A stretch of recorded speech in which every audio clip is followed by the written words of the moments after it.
Hi guys, this is gsn.com and I'm here with the unboxing of an interesting handset. It's the Xiaomi Redmi Note 7.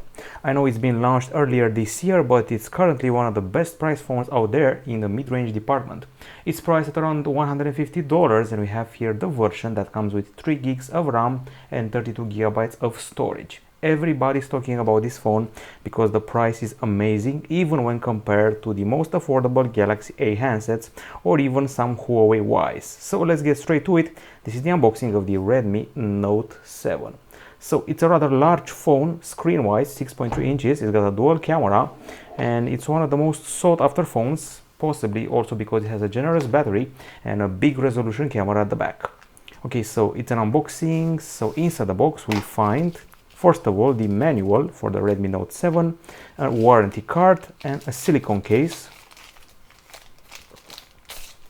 Is this one here, semi-transparent and flexible. It's made of silicone at first sight.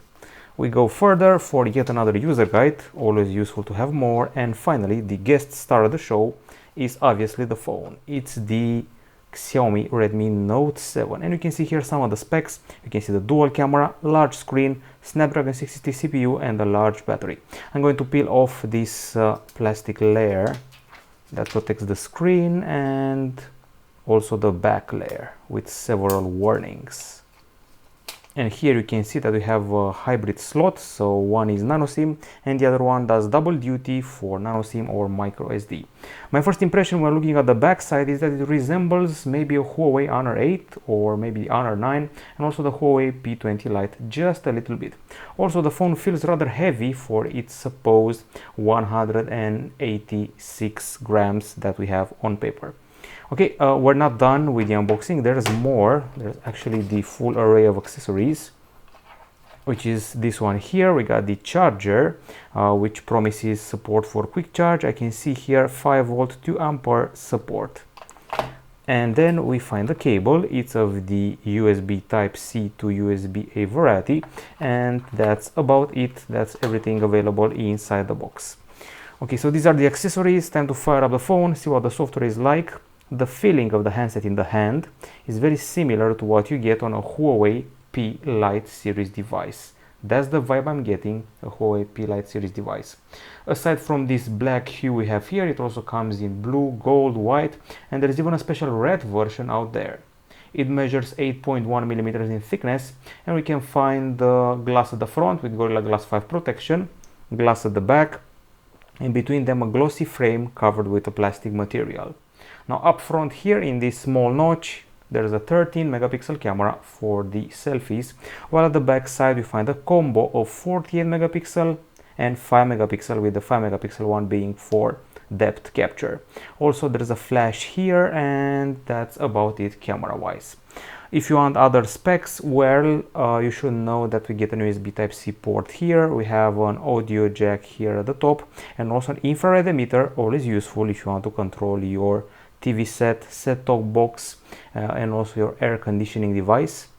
And I think it's worth mentioning that we're having here an IPS LCD screen, 6.3 inch with a resolution of 2340 over 1080 pixels.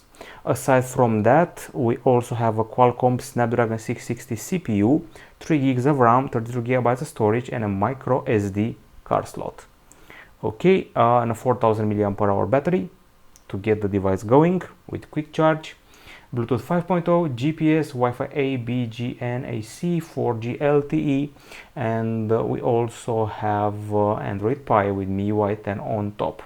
And for the security's sake, there's a fingerprint scanner at the back side. Okay, more except we should be about done with the setup of the handset. Okay, choose a theme. I'm going to go with the default. Setup is complete, and this is MIUI 10 on top of Android Pie. Okay, still waiting for the load, and voila, we're done. I have to say that the phone's bezels are quite big, especially this chin here, and as usual for a MIUI installment there is no app drawer to find here, but we have the vault area which resembles the aggregator we had on the Oxygen OS. Anyways, let's turn up the brightness a little bit, and this is more like it, and let's have a quick glance at the camera app camera interface. Pretty similar to what we last saw on a Xiaomi phone, not much has changed here. Pretty minimalistic, white font on a black background. We get photo, we got portrait, and we even have a night mode, even at this price, $150, square, panorama, and even a pro mode for good measure with ISO, shutter, focus, and white balance. Portrait, photo, video, and short video, which may be useful if you're going to put your stuff on TikTok. So this is it, first contact and the unboxing of the Xiaomi Redmi Note 7, one of the most affordable mid-range phones on the planet, and one of the phones with the most generous camera at the back, below $200. This is it from gsno.com. Hope you like the unboxing. We'll be back very soon with a full review. Bye bye.